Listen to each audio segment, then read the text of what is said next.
Welcome, everyone. It's Thursday, October 21st. Still summer. This is Finding the Advaita in A Course in Miracles, or ACIM, as I sometimes call it.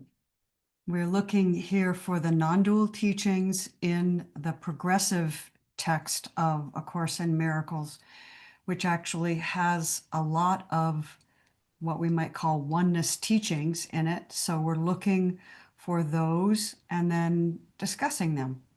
So let's begin and just ask everyone who's joining. A lot of folks are joining now, so just take your seat and get comfortable and know you're welcome.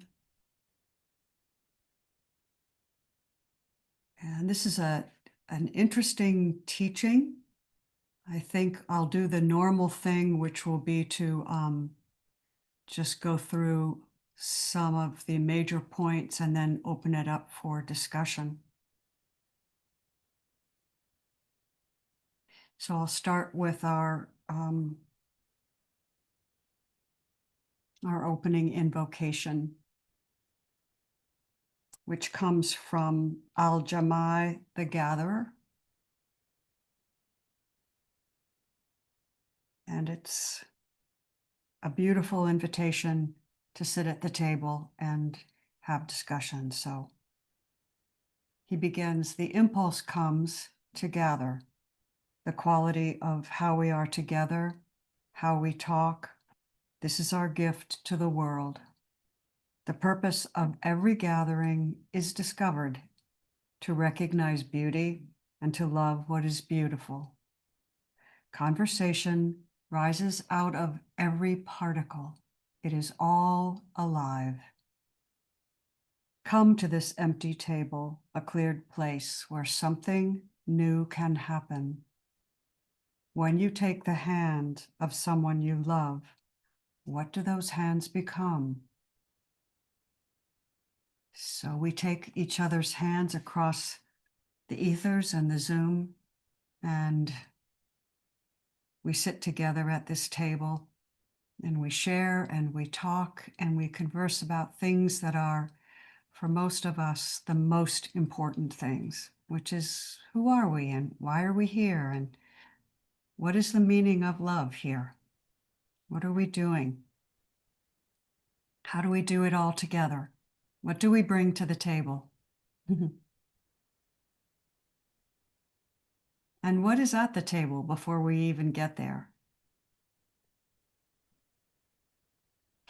So this teaching is like many of the teachings. Let me just say where we are so people know. We're on page, I'll put this in the chat. We're on page 243, section 4, Teach Only Love.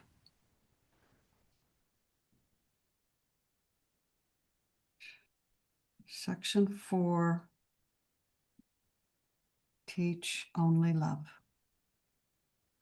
All right.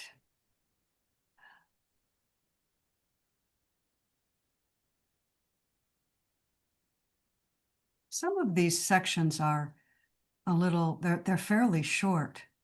And I don't know how you feel about what we do on Friday mornings, but sometimes it might be fun to have everybody just read a paragraph.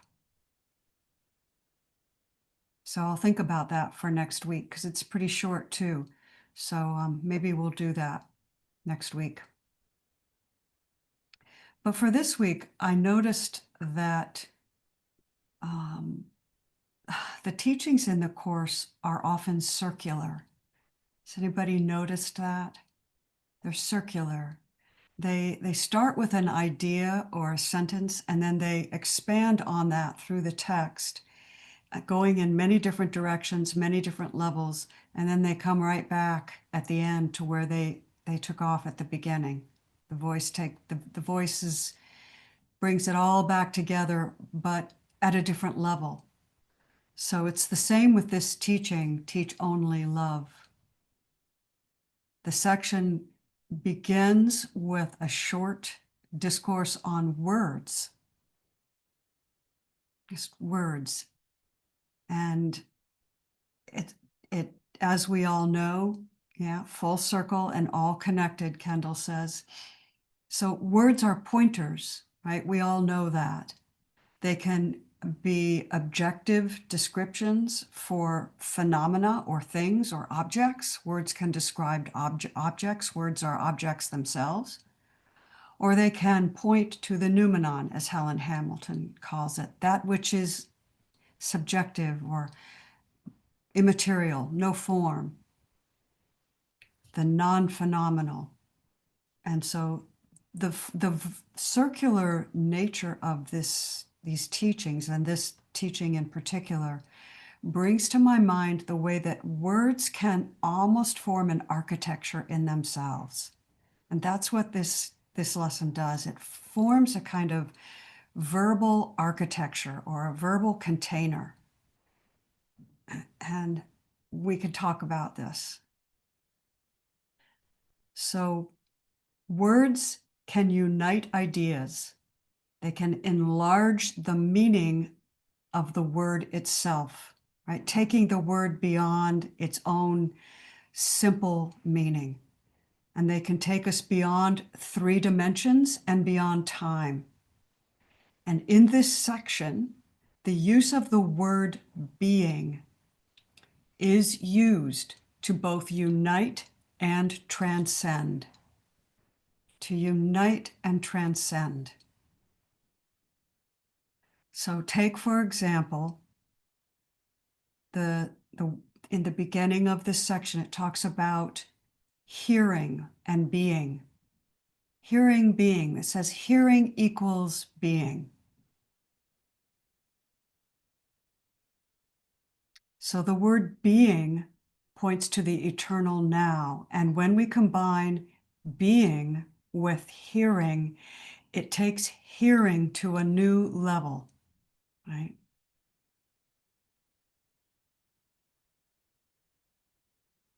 What does it do to the word hearing when you're being hearing, being hearing,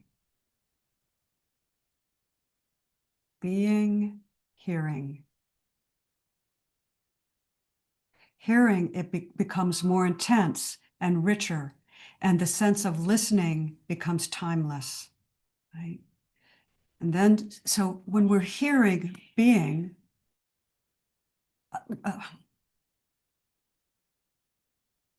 John Klein calls this being listening instead of being hearing, being listening. So being with whatever arises, right? Hearing, oh, that's beautiful, Kendall. Hearing, Hearing, and hearing, Hereing. Hearing being, that's lovely. Thank you for that.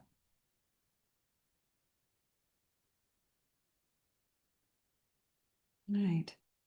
So when we're being hearing, we're just allowing whatever comes up in that sense of hearing. We're using a physical sense, but we're using it to transcend the physical sense because we're not attached to anything.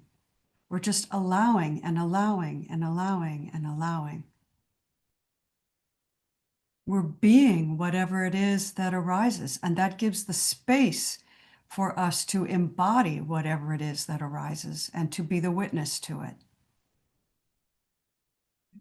So then we're told that we can add teaching and being to this whole thing. Teaching and being are the same.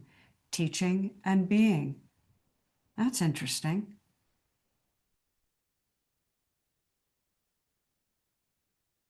So then we're told, so then teaching and being points to a teacher. And Carol, thank you. Let me just finish this point and then we'll go to you. So teaching and being points to a teacher who is so present with the student that there's no space between the two. Teaching and being. So a teacher who is being teaching is receiving knowledge through their own total presence, their own being, their beingness, and then sharing that knowledge through total presence with the student. And in essence, the student and the teacher become one.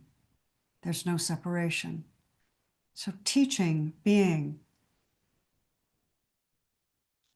it's being what you teach with the other who is also being in the teaching with the teaching. And so if a student has a question, the teacher listens to the question by being hearing.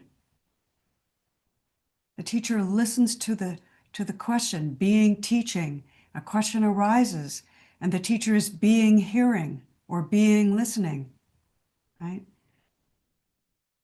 And then answers from being.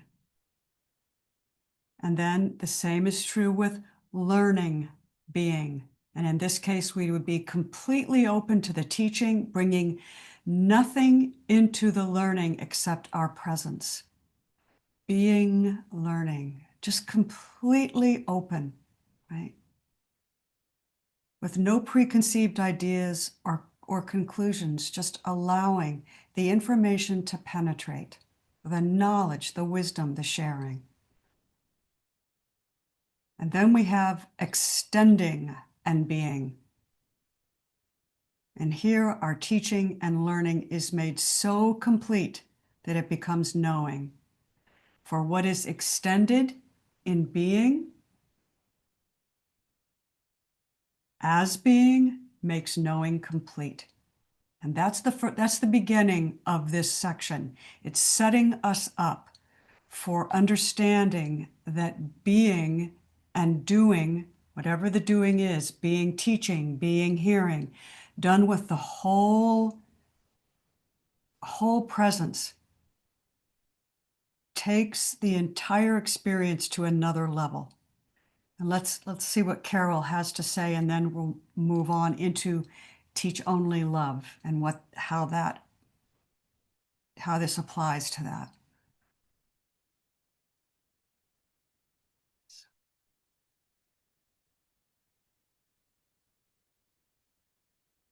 Carol, I still can't hear you.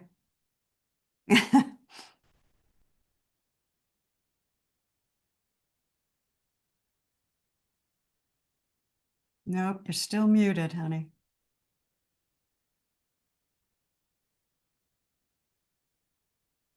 I don't know if Cindy can unmute. Well, no, but what I'm doing, Carol,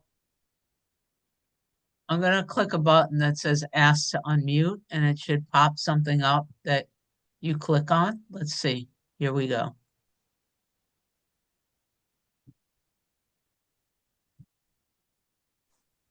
Thanks, Cindy. I don't know. It's just not responding to my. Anyway, so, and there's no doer. There's really no doing. That's what this is pointing to, isn't it? That's exactly Yes, what this is pointing to. absolutely. Absolutely. It's not possible. Right. It's not. And when it comes to love and teaching love, it takes this to a whole new level. So, because there is no, we'll see how it goes. That's the non-duality in it.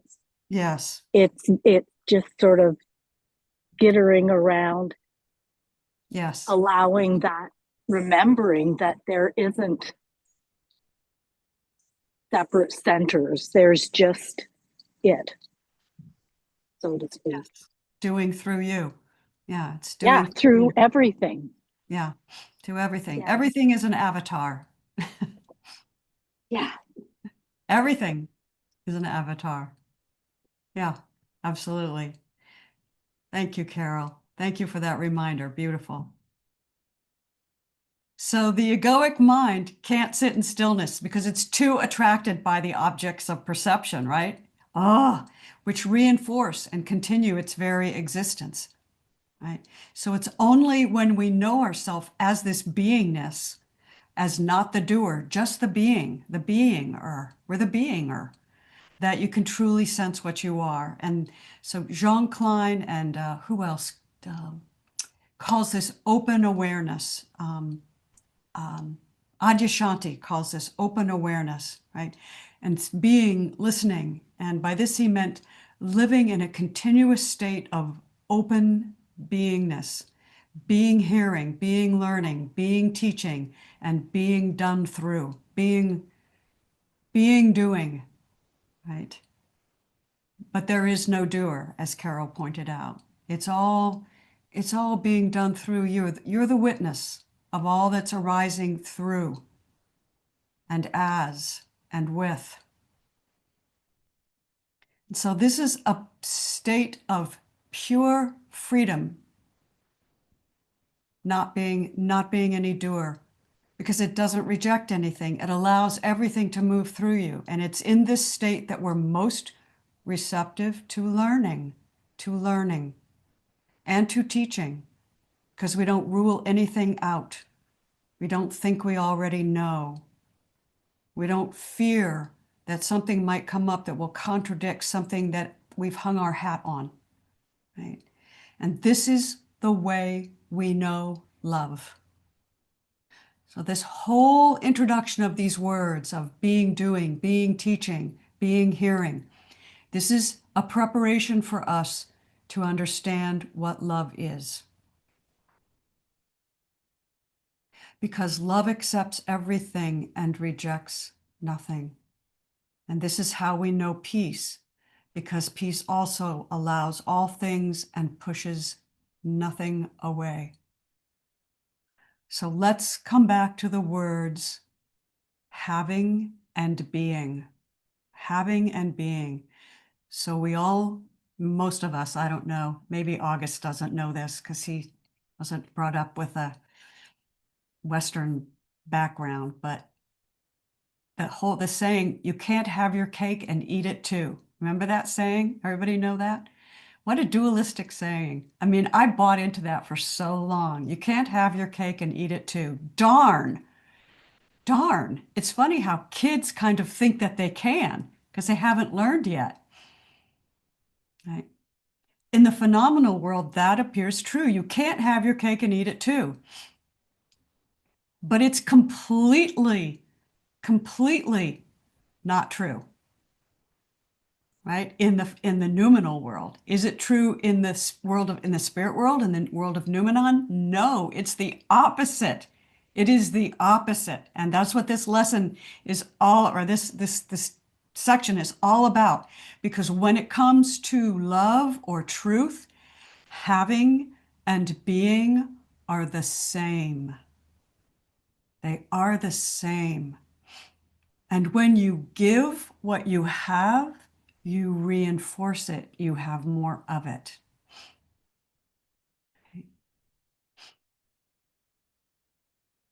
We cannot have love without being love. And we can't have love unless we receive love. And the more love we give, the more love we experience within ourselves, and the more love comes back to us. So we can't recognize love either unless we already know it. And we can only know it if it's already in us. How do we recognize love? How do we know love? How do we say, yes, this is what feels good, right? Because it's what we are.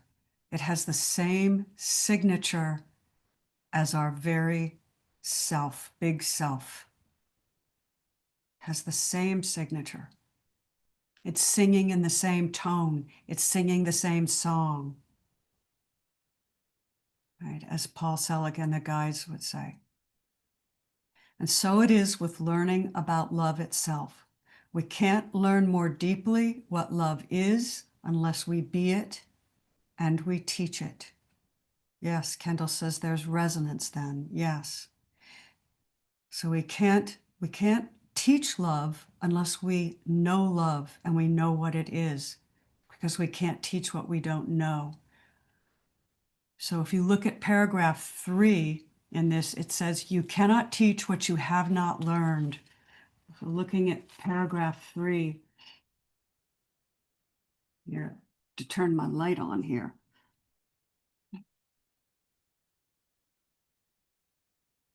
I'm looking at sentence 3 in paragraph 3. August, did you get a book? No, but that's totally on me. That's like not even, I Yeah. didn't even, I, I'm just a little like, well, there's I here. There's like former remnants of hesitation towards reading. And then I feel like, what if someone sends out a book out here and then it's like, whoa, now I got to read that? Or how do I even start that? And then what if I don't finish it? And then it's like, I don't want to do that. I feel like I need to be committed to reading in order to receive a book. Hmm. Hmm. Hmm. Can I say something, August? Yeah. Hey, August. Hey, So I got the Course in Miracles book like 20 years ago, and I read a little bit of it at first, and then through the years, it was like I kind of rode a wave. So don't put that pressure on yourself. I mean, if it's in your presence, it might call to you. It yeah. might, you know. So yeah, I just give it a Yeah. You're right. I didn't even consider, maybe this is my experience with all other books, and this book's going to be different, and I'm going to be a reader after it. Maybe that'll happen. I Well, don't know. even if it doesn't at first, it's so funny how things like I can't even tell you how like 20 years ago I'm looking at some of these underlines, and then maybe a couple months later or even a year later there's a different I'm in a different place, and I hear it or see it differently. So it's just going to be super fun for you. Okay. I'm in it. I'm ready. Thank But here's the other thing. I just want to make sure you are 100% free. Free, free, free, free, free. No obligation, Yeah. no expectation, nothing, nothing. Like Yeah. here's the thing. If you accept the offering, then you just accept the offering, but you're free to read it or not read it. Yeah. It actually makes you, in some ways, more free if you have it, because you're free to ignore it, but then it's there.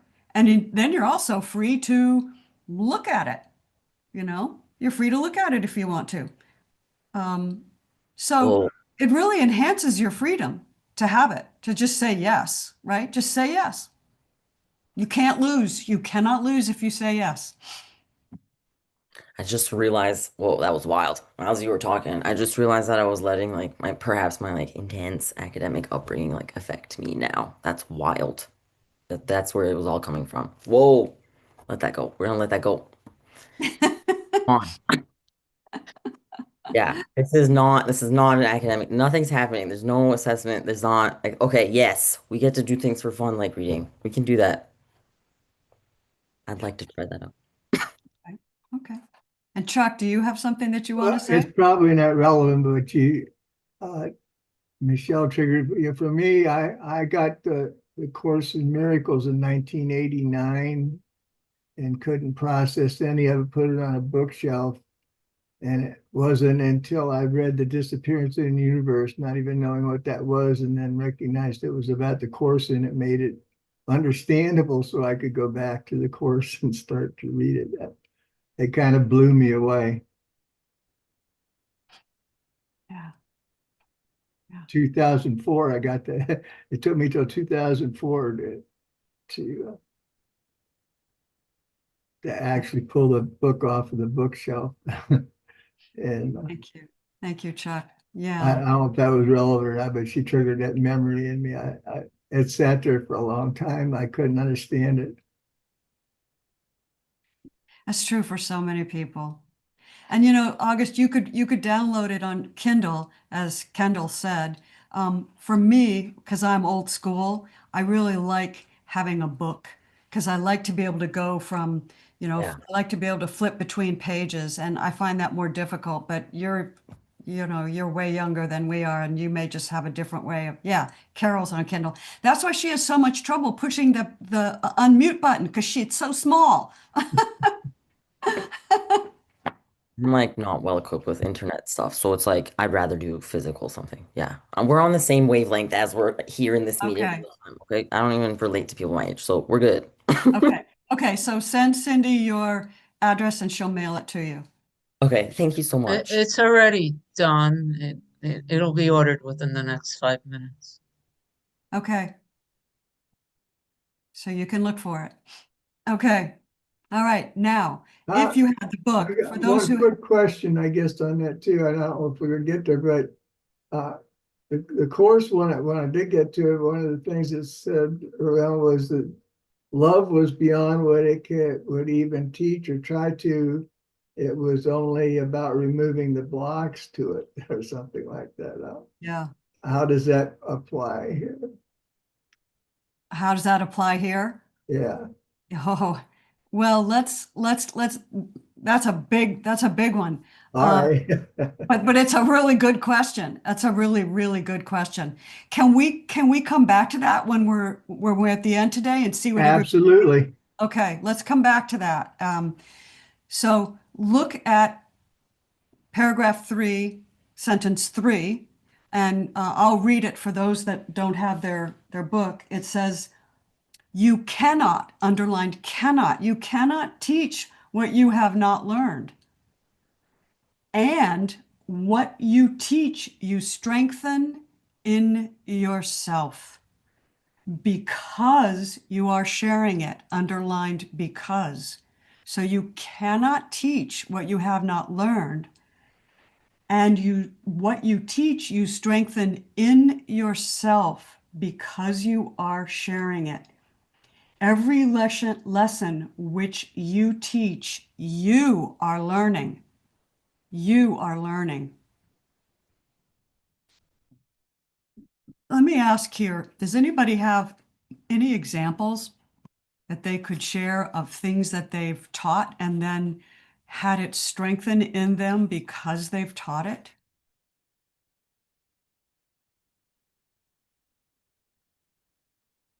Yeah. I don't remember the specific things that occurred, but I've recognized in the 12-step program that I've been involved with that sometimes I get motivated to respond to somebody and make a comment directed to them.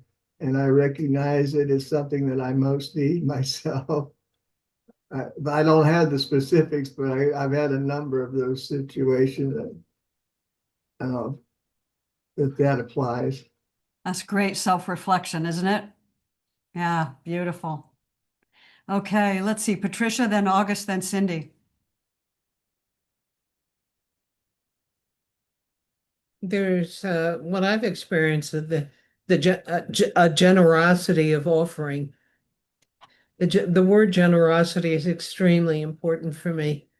It's like I have this and I want you to have it. Mm, It may be something I know or whatever it is. It's like I want to give this to you. beautiful. That that says it all for me. Thank you. Thank you. August, what have you got? It's just so much to say about this. But wildly enough, something weird happened to me last night. I feel like I want to share that. I don't know. Um, there's so many like perhaps different types of examples I can come up with more fully on that topic, but last night I had a hold on. We get to share this. We get to share this. No one's actually here. Hold on. I'm rendering. Okay, it's fine. I can share this.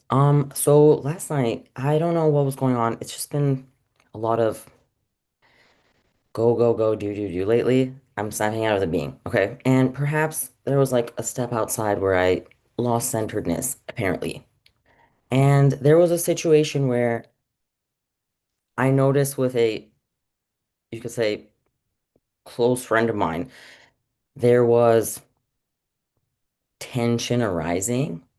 And as I became less and less centered, as it was almost like every single thing they were doing was like either not listening to what I just had said or this or that or like why wasn't one simple thing that was asked like completed? If I asked you to make something easier, it just like, made everything harder. Like, what was the point of getting this person involved? All this stuff. And as I started going off on it, I'll just be totally honest. I started raising my voice and I was just like slowly losing it, just really getting angry. As in like what's going on? Like something just it was like a cup, you know, you have a cup and it's like little droplets are going, everything's fine. But it's like how many little droplets can we go until we're at the edge of the cup and then one droplet, it's overflowing. Like that's honestly what happened. And you know, what are the odds? This friend of mine's like in a good way, very sensitive. And they started tearing up. And that really snapped me out of it because I was like, what's going on? Like, what is going on? What have I just done right now? No matter what this scenario is, I'm literally like, I'm a part of making someone cry. Like, what's happening right now? This isn't even like me. Like, what's going on? And as this was happening, and they're not even functioning or talking at this moment, so I'm just left there witnessing it. Like, I'm just left there witnessing everything that's going on. I don't know what happened, but it's like something opened, well, something like opened or something. And I just started receiving these like downloads or something. And it was wild. It was like this understanding that was like, I, s- it was like understanding that this was just, I wasn't even consciously aware I was doing all of this to myself, like within myself. And then I was finally witnessing it externalized, happening to someone else and how they feel about it. And how like there had been perhaps a slight off-centeredness in which I started, or apparently going on the thought system that's like things have to be a certain way, or there's even a right way to do something, or like whatever there's imperfections, or like this certain, and I was like, what am I doing? Like, what am I doing? And then I realized I was doing it to myself too. I was literally doing it to myself, and that was literally my inner being that was like distraught and sad, and I was finally like seeing it in front of me. And then as this like revelation was happening, I was like, whoa. And then I was learning and I was learning about them and I was like, took it all. And then I thought you can fix it, but something snapped and I came back to center. And this made our friendship even better because I not only learned what was going on with them, but then I learned what was going on with myself. Then I integrated it and then I integrated it and then I taught them how to also integrate it and shared what just happened for me. And then they could also make sure they didn't do the same thing. It was wild. Anyways. So, good. So, you realized that you were teaching fear and they mirrored it back for you, and you saw what you were teaching through them, and you took that in. And so they learned something and you learned something. So how, so yes, that's that's a great example. Thank you for that. So we're always teaching all the time. We're only teaching one of two things. We're either teaching love or fear. Only two things. Very simple to remember that. I'm either teaching love or I'm teaching fear. And I just want to say one last thing. The wildest part, not the wildest part, obviously. It was obvious. It was obviously this gonna happen because it's all love, right? So the whole thing is learning about love. It like it really perhaps I lost no, hold on, can't lose anything. Whoa. Lost sight of and momentarily being silly about what this game was about. Not that it's a game. Whoa, okay, let me just calm myself down. What I'm trying to say is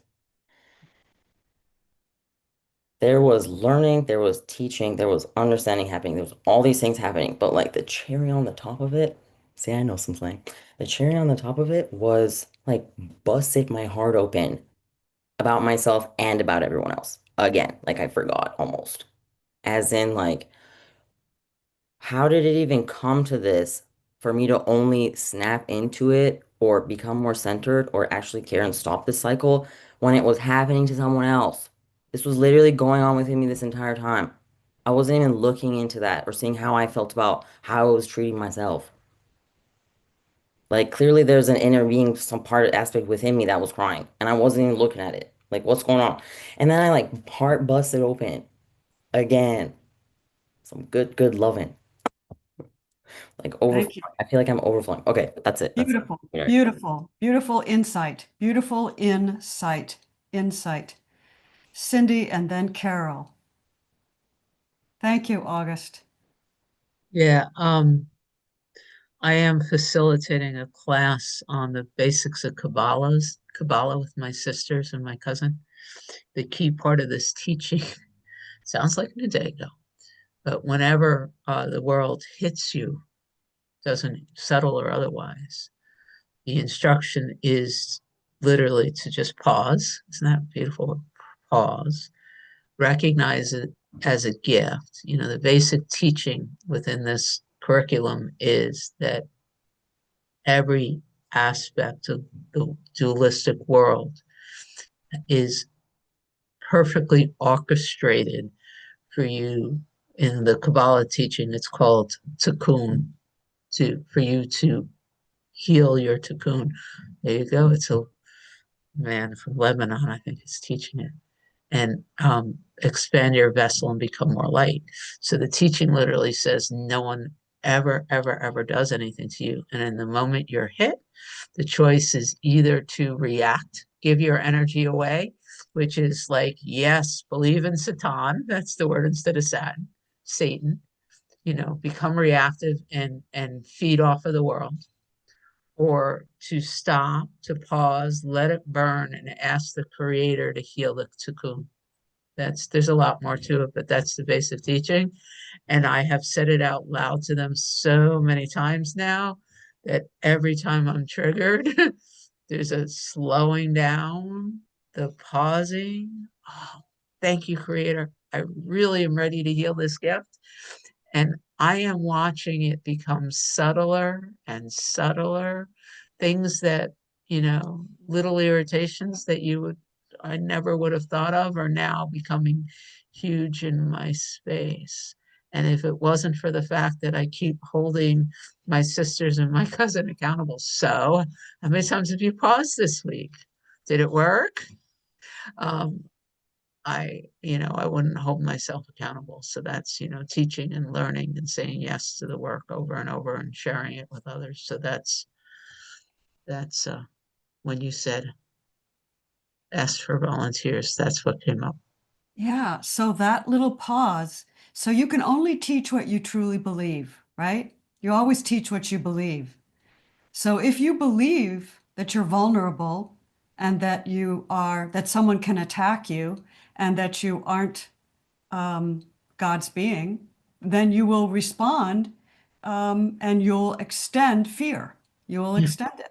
But if you Well, take the pause, this teaching is literally asking you to turn it around and say everything literally is designed very specifically yes, so that you could heal the tikkun. They call it the tikkun. yeah, So it's everything's a gift, and everything. everything's a gift. Yep, So thank you. everything's Nadego. Everything is a gift. Yes. Yes. Everything is Dago.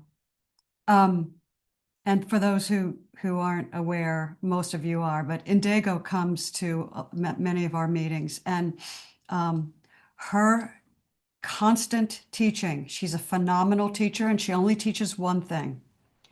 Everything is for me. Everything is for me. There's nothing that God sends that is not for me. I get to decide whether it's for me or whether it's not. It's always for me, but I can say, no, this isn't for me, and I can reject it. And the end result will always be unhappiness and fear. But if I allow it and say, this is for me, I don't know, and Daigle will say, I don't know what this is for. I have no clue. Help me understand. Right. So that's the Indigo teaching. Everything is for me, and help is always available if I don't understand. And a lot of time I don't understand. So Carol, what have you got? It worked. Okay. Yeah, that's a perfect lead in. Everything is for me. Just August, when you were telling your experience from last night. And to me, it was the ultimate was that, wow, like your friend was upset, then you're upset at yourself, and then you open up to your friend and you end up so you open yourself and you share, and that is felt by your friend, and the two of you get closer. But there's no going wrong here. There's no going wrong here. To me, it's not about, oh, geez, I don't want to make the wrong choice again, because frankly, I don't know, like, there's not any chooser left. Yeah. Like, unfortunately, things are just happening. And so if you were to take that out and see what happened, see the end result, was incredible. So it doesn't really, you can't make a wrong choice because everything amounts to what is. All right. Okay. We're going to, thank you, Carol. Thank you, thank you, thank you. I want to continue, and then we're going to come right back to what Carol just said. So this whole teaching, I want to come back to the teaching if we can. The whole teaching, teach only love, for that is what you are.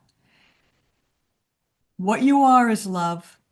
When you understand what you are is love, you know that what you are is love, then you can teach it, then you can extend it.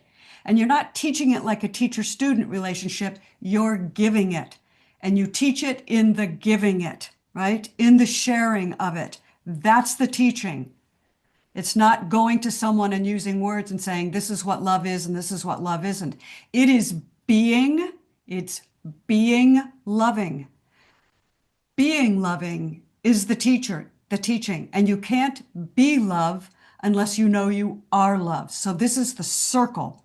This is the circle. So, and then the more we teach love, the more we be love, the more we are being love, the deeper and wider the teaching becomes within ourself, right? It grows wider and deeper the more we do it.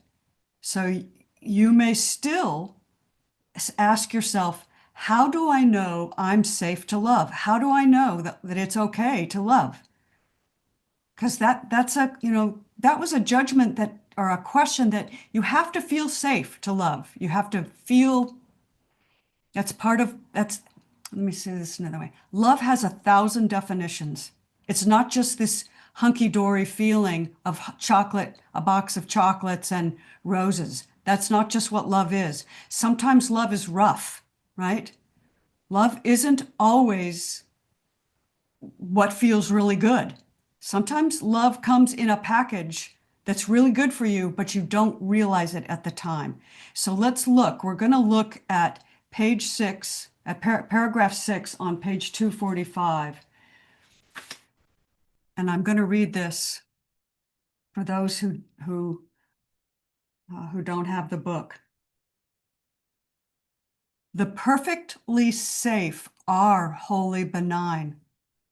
So when you feel safe and you know yourself safe, you are benign, right? They bless because they know they are blessed. Love, as Kendall says, is a self-correcting device.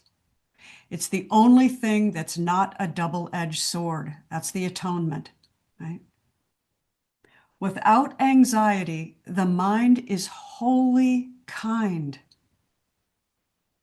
And because it extends beneficence, it is beneficent. I love that word, beneficent. It's like Patricia's word, generous, right? Generosity, beneficent. So without anxiety, the mind is wholly kind. And because it extends beneficence, it is beneficent. And safety is the complete relinquishment of attack. August, I want you to hear this. Safety is the complete relinquishment of attack.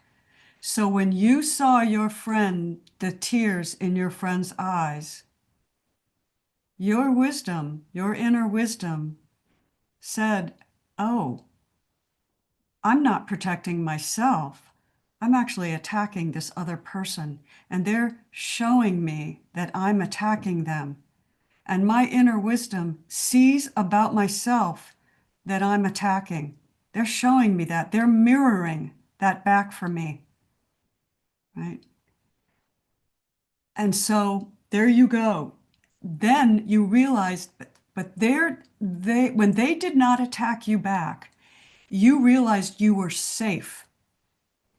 And in that safe moment, because they weren't attacking you back, you could see that you were doing the attacking. You see what I'm saying? See, their vulnerability extended to you, and then you could be vulnerable in yourself. Right? Right? Right.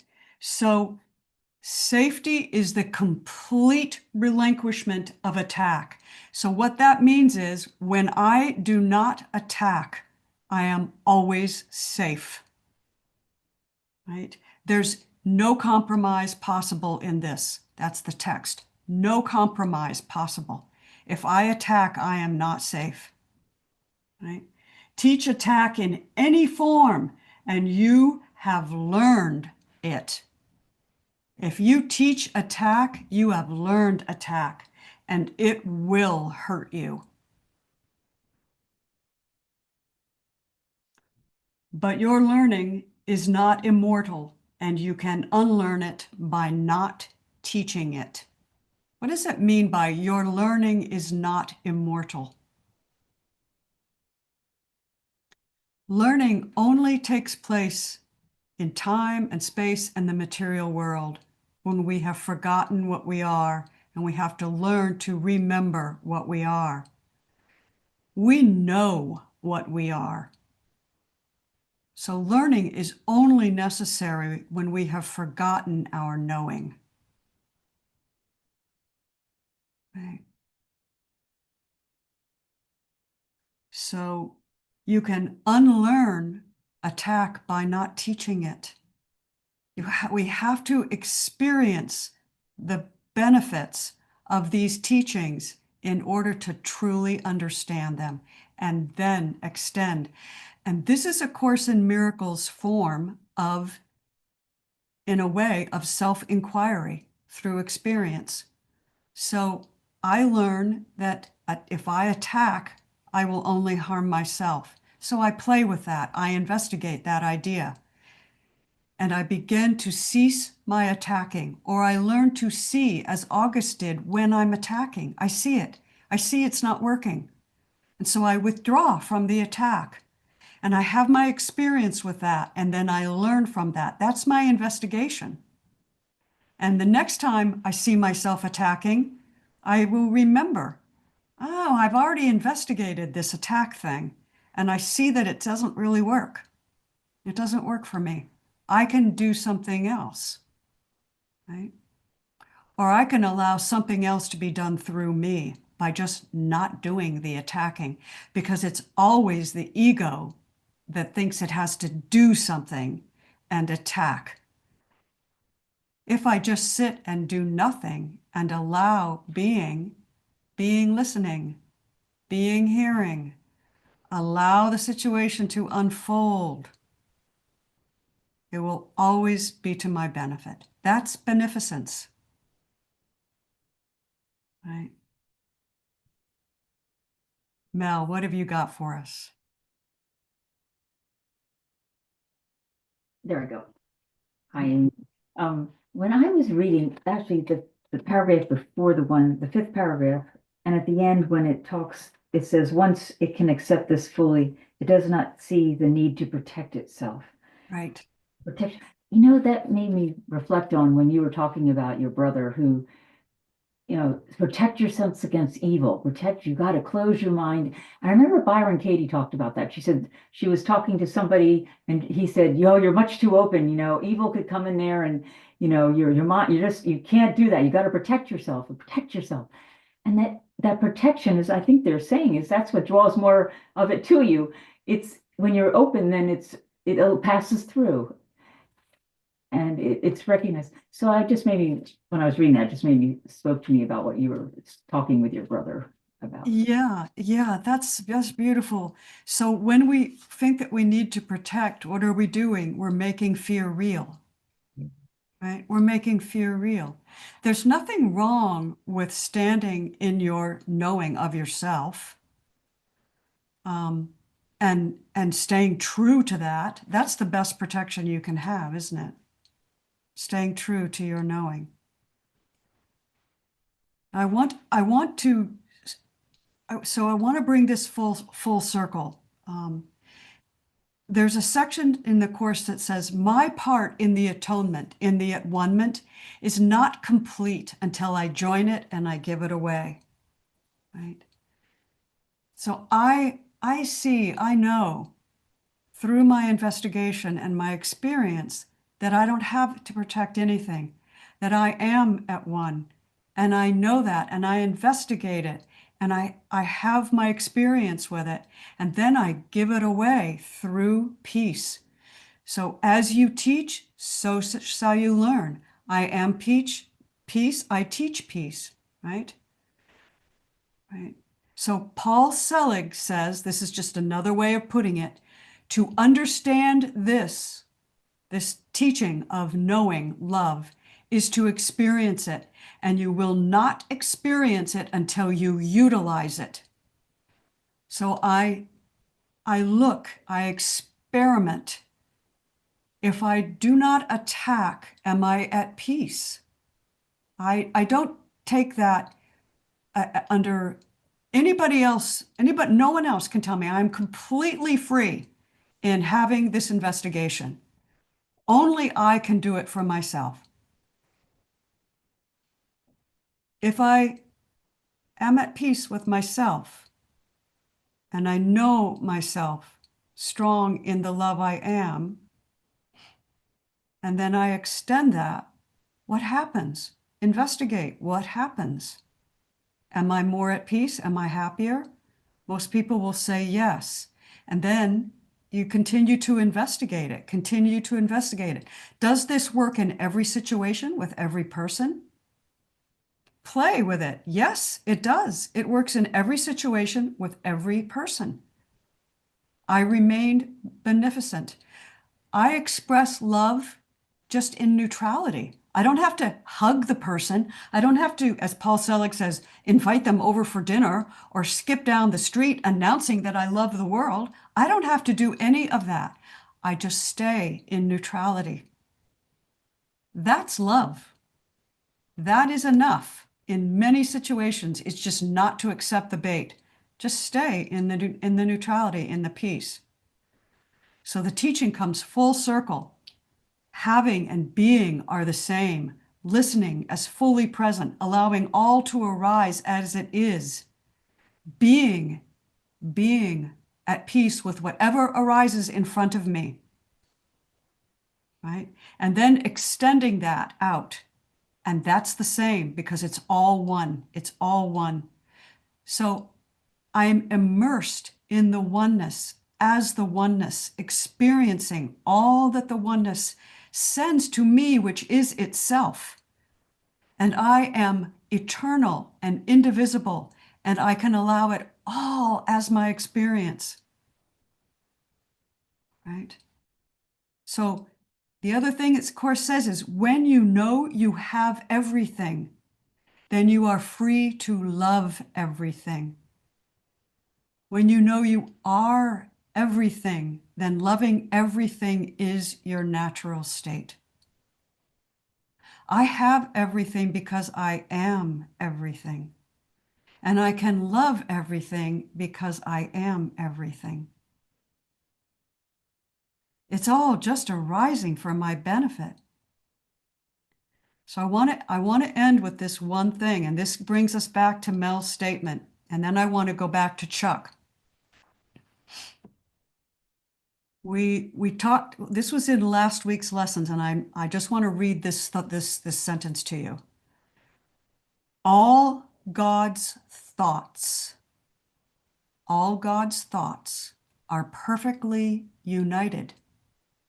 All God's thoughts are perfectly united within themselves and with each other. All God's thoughts are perfectly united within themselves and with each other. Because why? Because they were created neither partially nor in part. All God's thoughts, which we are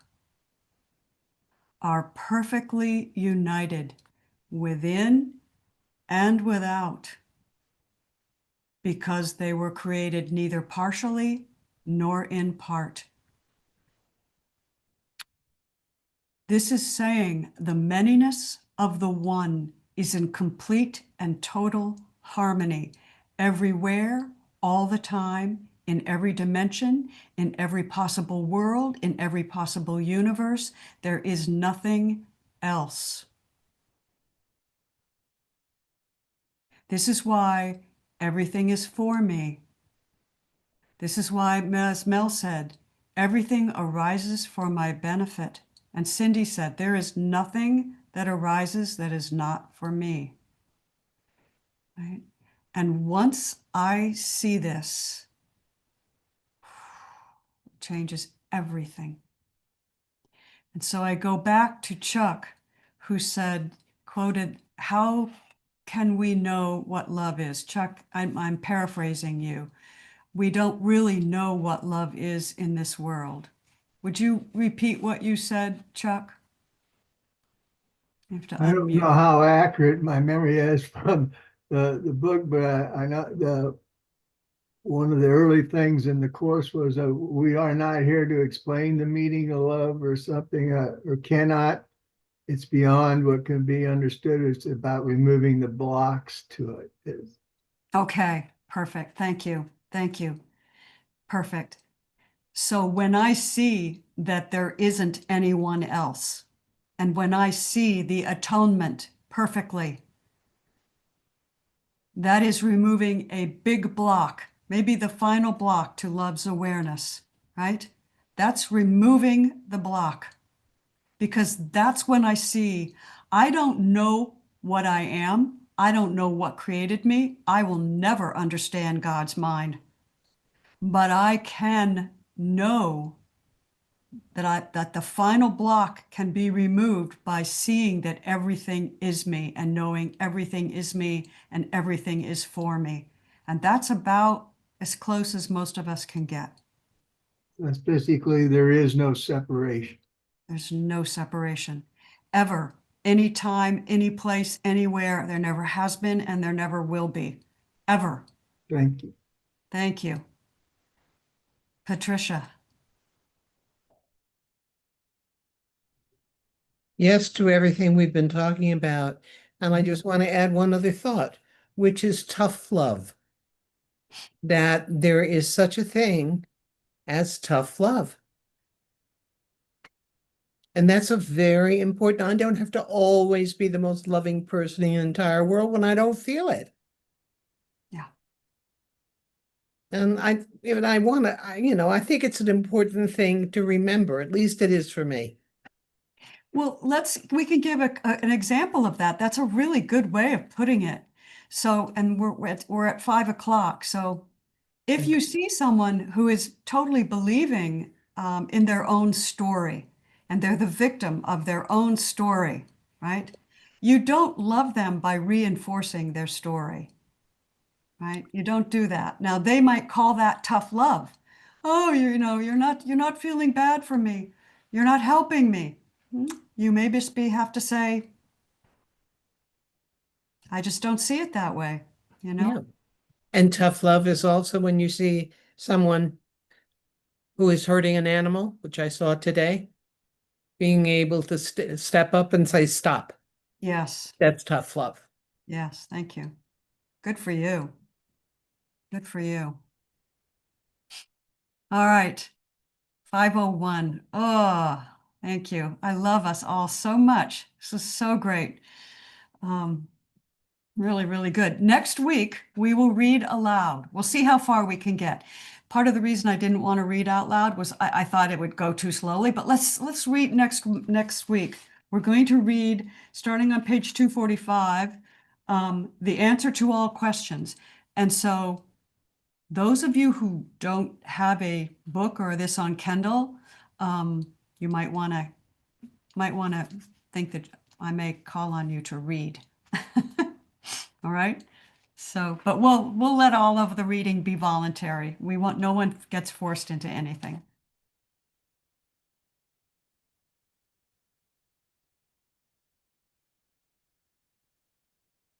So come, whoever you are, wherever you are, whenever you are, wanderer, fire worshiper, lover of leaving, lover of not reading, lover of disbelieving, lover of setting fire to everything. Come, whoever you are. This is not a caravan of despair. This is a caravan of freedom. This is a caravan of love and beneficence and generosity. This is not a caravan of despair. It does not matter that you have broken your vows 1,000 times. Still, come back and yet again. Always welcome. That's from Rumi, from the Big Red Book, translated by Coleman Barks. So go out there and start your fires and break your vows and experiment and see what works. See what happens. Know for yourself. Learn for yourself. Have your own truth. That's the only way, right? Try teaching love and see what happens. Try being love and see what happens. And we'll see you next week. Thank you, Cindy. Love us.